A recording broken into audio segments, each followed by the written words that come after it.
We remain steadfast in our commitment in delivering local news that matters, stories that inspire, enriching the lives of Filipinos in the Philippines and across the globe. This is your GMA Regional TV, kapuso ng bawat Pilipino.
Ito ang GMA Regional TV, One Mindanao.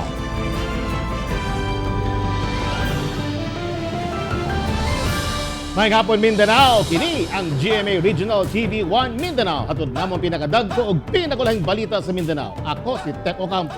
Sara Hilomen Velasco. John D. Esteban, live gikan dinhi sa GMA Davao Complex.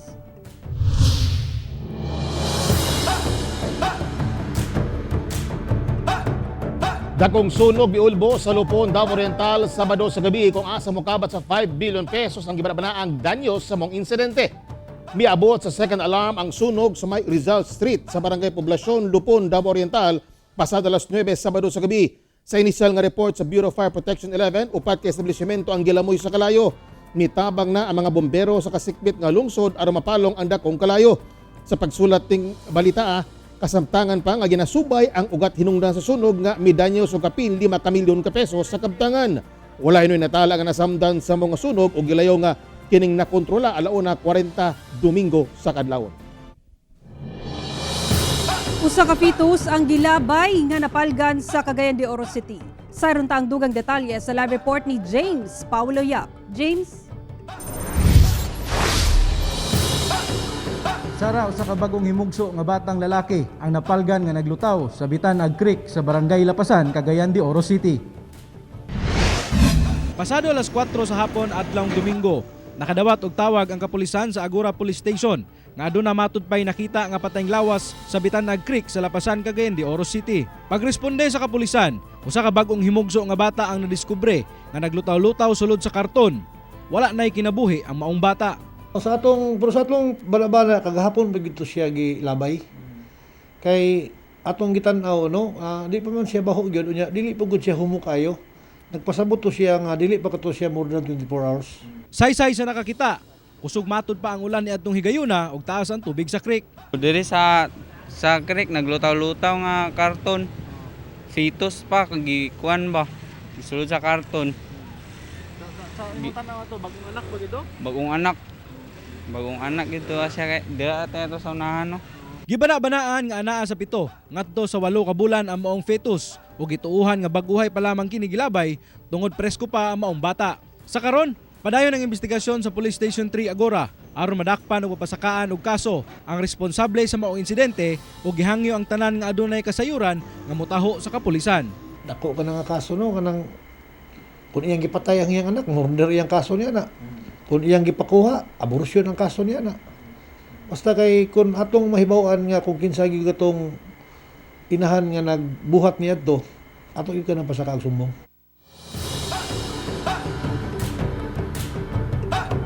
Sara, usa sa mga ginatan-aw karon sa kapulisan kung aduna bay buntis o di kaha mga nakay adtong tungura sa maong dapit aron malakip sa investigasyon.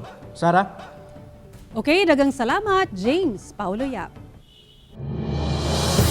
Nagkaguliyang ang mga tao sa Tagum City Public Transport and Integrated Terminal human usa ka gituohang lalaking dunay diferensya sa pangisip ang nanggukod nga nagdala og lagaraw. Ani ang report ni Argil Relator.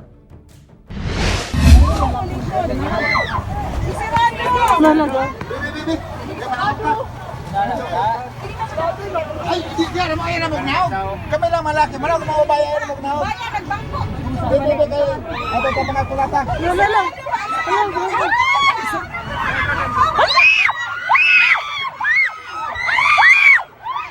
Kinali! Kinali! Ay, sira, hoy! Daw eksena sa salida ang makita sa video nga kuha sa usa ka pasahero sa bus nga anaa sa Tagum City Public Transport and Integrated Terminal Domingo sa hapon. Diin makitang nagkaguliyang na ang mga tao.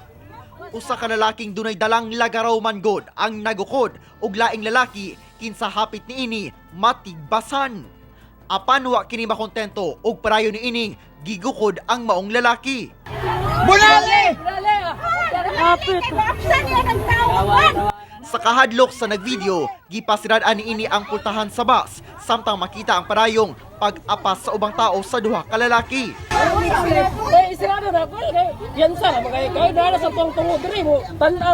Itong tao ito nagdala ng bulo.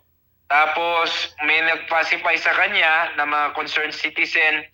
However, yung nagpacify sa kanya, hinabol niya at pinagtataga pero wala pong natamaan. Gilayong niresponde ang mga personahe sa Security Management Office sa terminal ug malampusong nadakpan ang lalaki nga nailhang si alias JR kinsa gituuhang dunay diferensya sa pangisip. Pag-pacify nila, hindi agad sumunod kaya pinaputukan nila ng issue nila na shotgun. Pero sa baba lang nila pinaputok kaya natamaan ito ng shrapnel sa may mga paa. Paputok ng mga SMO natin, doon nagising or natauhan itong si alias JR at saka surrender.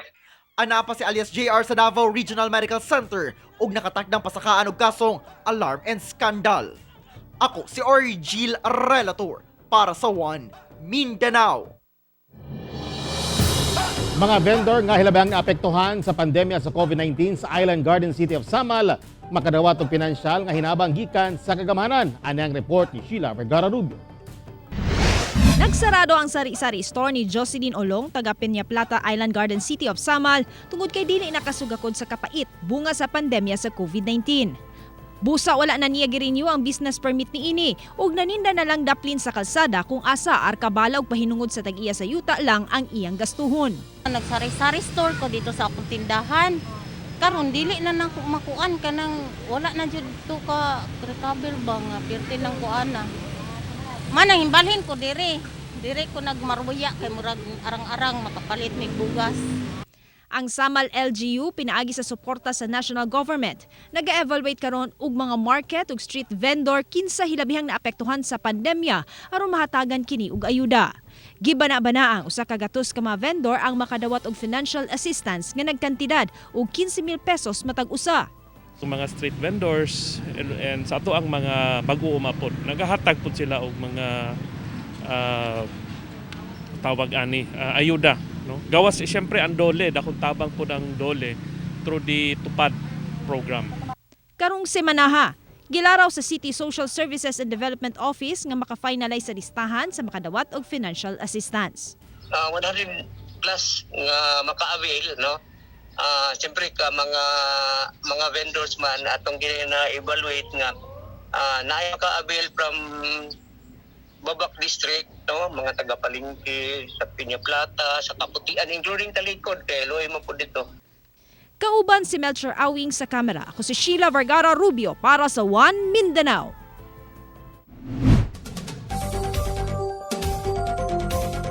Tungod sa paglugit og ingrown, usa ka miyembro sa LGBTQ community ang nakapundar na og kaugalingong balay ug negosyo. Atong sayro ng istorya sa gitawag nga Mr. Ingrown sa report ni Argil Relator. Oh my gosh. Sa mga naglungot-lungot na sa kasakit sa inyong ingrown sa tiil, achieve na achieve kaayo na ang makuha sa atong kalugit nga giilang si Mr. Ingrown sa TikTok, ang 26 anyos nga si Sherwin Ladrido. Apan luyo sa iyang positibong panglantaw sa kinabuhi, anaa ang pait nga kaagi, human gisalikuway siya sa iyang amahan tungod sa iyang sexual preference. Naranasan ko din na binubugbog ako ng papa ko palagi, lalo lasing siya, ginigising pa ako sa sa higaan na sasabihan ka pa na kung tunay ka bang lalaki o hindi. So ang sasabihin ko na lang, tunay akong lalaki kahit masakit sa part ko. 14 anyos pa lang, nagsugod na sa paglimpyo og kuko si Sherwin sa tabang napod sa iyang mga silingan. Gikan Esperanza Sultan Kudarat, nanimpalad si Sherwin sa ubang mga lugar og ni eskwela og cosmetology sa TESDA hangtod sa naabot sa Davao City aron nga masapalambo pa niya ang iyang skills og kahibalo. Nagsugod sa usalang kasalamin, gamay nga gamit ug usa ka bangko ang iyang salon. Apan karon, milambo na kini. Nag-click kasi yung business ko kasi hands-on ako sa aking business. Kahit wala akong kasama dito, ako lang nagmano-mano dito sa trabaho ko. Then yung mga customer ko balik-balik kasi ako ang gumagawa sa mga nila, yung mga engron, then sa pag-ayos ng buhok, ganun. Mato di Sherwin, ang iyang kalampusan, maunasay na himong susi, aron siya madawat pagbalik sa iyang amahan. Gawas sa iyang salon, napundar na sab niya ang iyang kaugalingong balay. Kasi meron kasi akong sekreto na ginagawa na hindi ginagawa ng ibang manicurista. Then meron kasi akong mga nipper na mga gansilyo na tinatawag na maraming nagsasabi sa akin na ano ang sekreto ko na paano magtanggal ng ingron. So kahit ano kong sabihin sa kanila, hindi pa rin nila makaya yung ginagawa ko. So parang mayroon akong technique na dandahan lang sa paghila tapos buong buo ang kinukuha ko. Bisan unsa man ang inyong gina-career karon, tambag ni Sherwin, laban lang alang sa inyong kalampusan. Kauban si Mel Colmenares sa kamera, ako si Origil Relator para sa One Mindanao.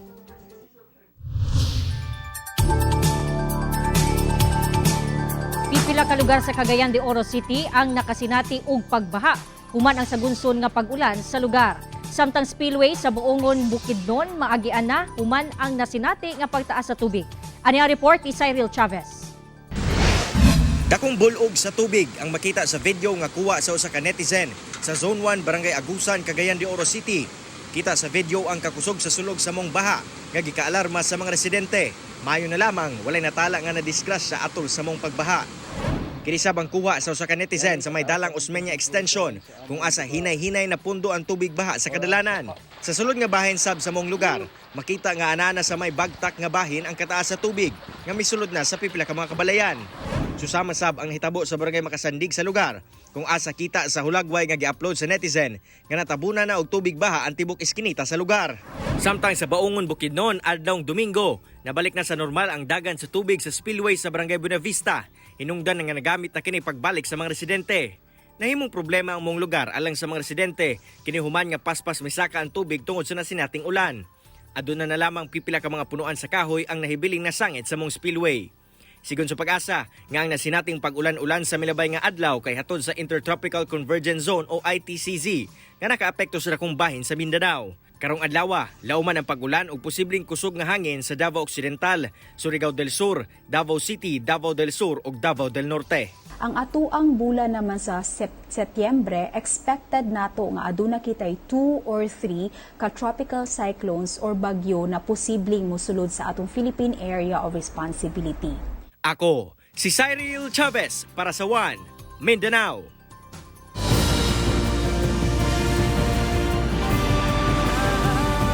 Ito ang GMA Regional TV, One Mindanao.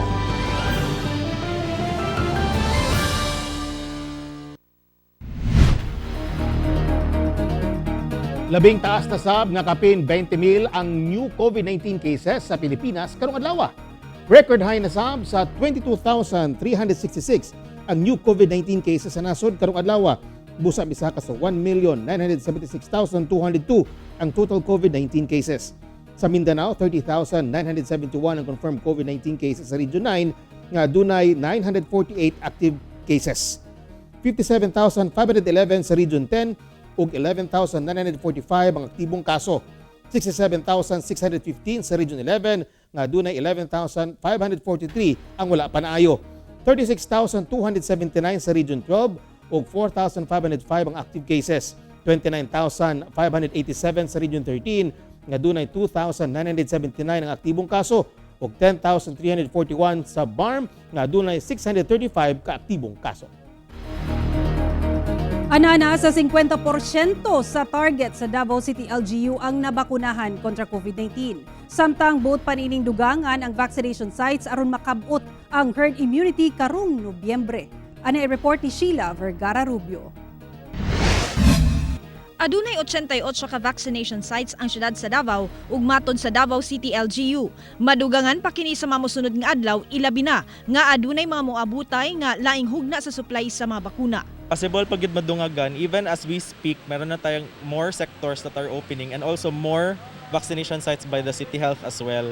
Ongoing po ang ating pag-hire ng bagong staff to man these new sites po. Anaa sa 1.2 million katao sa Davao City ang gilaraw nga mabakunahan aron makabot ang herd immunity. Ug malaumon ang Davao City LGU nga mahitabo kini karong Nobyembre. Kinihuman nga 50% na sa target ang nabakunahan o kapin 500,000 katao. Sumala pa nga bisan og asa ka ang kaso apan dakong tabang ang pagpabakuna ilabi na nga dunay nagkuyanap nga delikadong variant sa COVID nga sama sa Delta variant.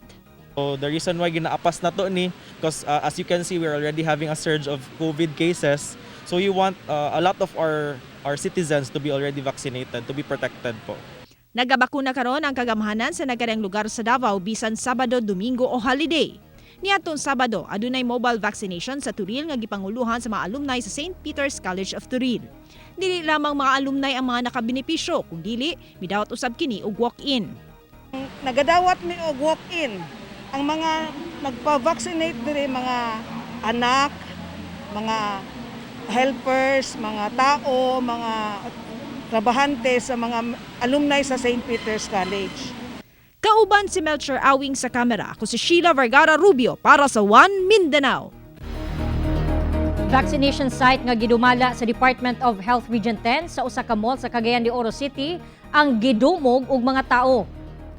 Kini ang mga hulagway nga kuha adlaw Sabado sa usa ka netizen ato sa nahitabong vaccination rollout sa Centrio Mall sa syudad. Makita ang panagtapok sa mga tao nga buot magpabakuna sa moong vaccination site. Sa schedule nga gipagawa sa ahensya, alas 9 hangtod alas 10 ang pagpanghatag og priority number alang sa mga vaccinees nga Juna niadtong Agosto 26, 27 ug 28. Mao yugat hinungdan sa pagdagsa sa mga tao sa lugar ang maong panghitabo gisaway ug wala na uyunan sa katawhan. Sa karon wala pay pahayag ang DOH labot sa maong insidente.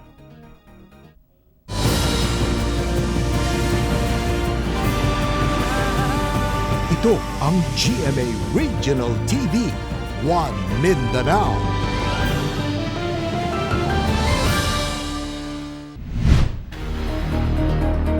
Sa El Salvador City, Misamis Oriental, dugang isolation facility alang sa mga moderate ug severe positive COVID-19 patient, gilaumang magamit na sunod simana. Ang detalye sa report ni James Paulo Yap. Pinaspasay na ang paghuman sa dugang isolation facility alang sa COVID-19 patients nga makasinati og severe symptoms sa El Salvador City. Kini isip tubag sa LGU sa nagpadayong pagsaka sa ihap sa COVID-19 cases sa syudad. Doon na lamang laing in hospital ang syudad ug walay kapasidad nga moatiman sa mga COVID-19 patient. Kani ginadala pa sila sa Cagayan de Oro City ug sa Iligan City. Magsilbing holding area ang 18-bed capacity isolation facility samtang nagpangita pa og ospital nga modawat sa pasyente. Though dili jud ni siya perfect jud nga pareha sa ospital, pero may na lang na kaning holding area makahatag og treatment, bahalag initial treatment sa atong COVID patients nga moderate og severe. Anaa na karon sa 98% ang healthcare utilization rate sa tulo ka mga dagkong isolation facility sa syudad. Plano sab sa mayor nga i-convert una isip isolation facility para sa mga close contact ang baguhay pa lamang na human nga City College of El Salvador. Dito gusto nga ang atong mga close contact dito sa Panimalay.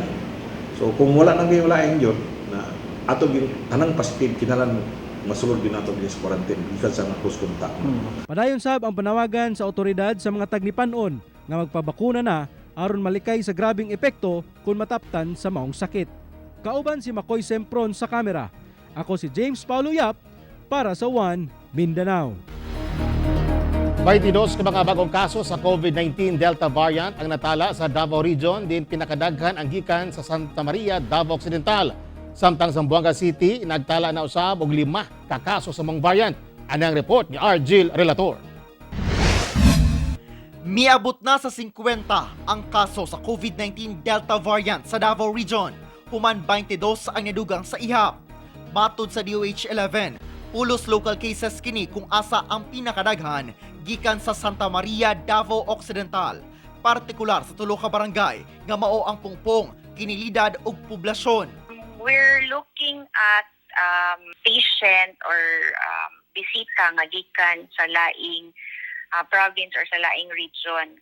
But until we can finalize the contact tracing kanang kana gani among isumpay-sumpay tanan, dili pa jud mi kaingon, but ang among duda is gikan siya sa laing region.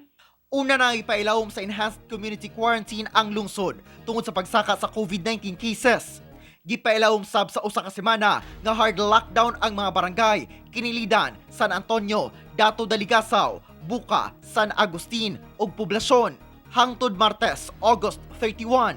Magpahigayon og local IATF meeting aron hisgutan kung angay ba i-extend ang ECQ o magpatuman na lang og granular lockdown sa mga lugar nga taas ang kaso. The Santa Maria MIATF is still trying to get in touch with the different individuals.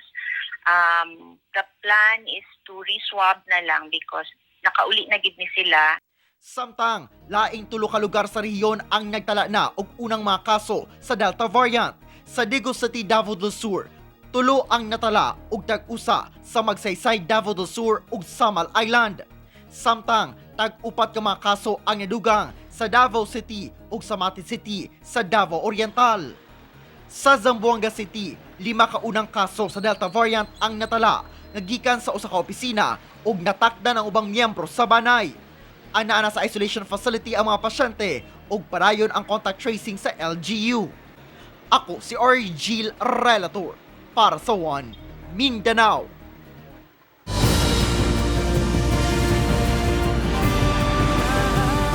Ito ang GMA Regional TV, One Mindanao. Olympic silver medalist Nesty Peteso nakauli na sa Davao. Malipayong kinigisugat sa iyang inahan, mga igsuon ug ginsakpan sa Coast Guard District Southeastern Mindanao. Ano report ni Sheila Vergara Rubio. Bitbit ang tarpaulin, malipayong giatngan sa mga igsuon ug inahan ni Olympic silver medalist Nesty Peteso ang iyang pag-abot sa Davao International Airport Lunes sa buntag. Sumala sa inahan nga si Priscilla Peteso nga naghinam-hinam na sila nga makauban ang iyang anak. Lipay ma'am, nakita na namo si Nesty ma'am. Ang personal jud. Midiretso sa Coast Guard District Southeastern Mindanao si Nesty aron mag-courtesy call. Siya usa ka miyembro na karon sa Coast Guard EC Petty Officer 3. Gisa-isay niya nga 2018 nag-exam siya sa Coast Guard apan natanggong ang pagsulod bunga siyang pagsalmot sa boxing competition. I hope you will continue to inspire every Filipino to strive hard, reaching their goals and dreams. Kung nag-exam ko sa Coast Guard, ano ko nga, if ever na makasulod ko, kung di ko mapalaron sa boxing ko, mag-focus na dito sa Coast Guard ko. So, mutaw na sa isip na ko. Human sa programa sa Coast Guard, milahos si Nesty sa Santa Cruz, Davao del Sur asa nag-andam og programa ang LGU. Samtang ugma, giandaman usab siya og programa sa probinsya. Sumala sa inahan nga mag-agad pa sila sa schedule ni Nesty sa kung kanusa sila primadong makaselebrar, ingon man sa kung unsa ang plano ni Nesty alang kanila, human siyang kadaugan. Gusto jud na mo nga maandaman si Nesty. Siyempre, preparation na mo, pero among giagad po si Nesty kung sa jud iyang plano kay siya mag 1 week po, mag-stay lang 1 week diriya kay inapay mga engagement po sa Manila. Then maybe September 23 or 24 po mabalik ko para sa turnover po sa balay po, national po. Kauban si Melcher Awing sa kamera. Ako si Sheila Vergara Rubio para sa One Mindanao. Karong National Heroes Day mga kapuso atong pasalamatan atong mga frontliners nga mga bagong bayani. Ang ilang risgo nga ginatubang dili lalim, busa kitang tanan, magtinabangay, mahimong bayani sab sa atong kaugalingon ug tabangan sila aron masumpo ang COVID-19. Correct. Ug kining pamaagi usab nga pagpasalamat ug pagsaludo kanila, kining kanunay nga pagtuman sa health protocols. Again, Happy Heroes Day sa atong mga medical frontliners. Mga kapuso, way puas ang among pagatunog balita. Bisitahin ang www.gmaregionaltv.com. Mag-subscribe sa official YouTube channel sa GMA Regional TV. Busa mga kapuso, ayaw paulahi sa mga dagkong balita sa nagkadaiyang rehiyon sa nasod. Subscribe na. Ug mao kadto ang mga ulahing balita sa Mindanao karong adlaw. Ako si John D. Esteban. Dagang salamat sa inyong kanunay nga pag-uban kanamo matag adlaw. Ako si Sara Hilomen Velasco. Tungod mga balita sa atong palibot, importante alang kanamo. Kini ang GMA Regional TV 1 Mindanao. Teko Campo, buong puso para sa Pilipino.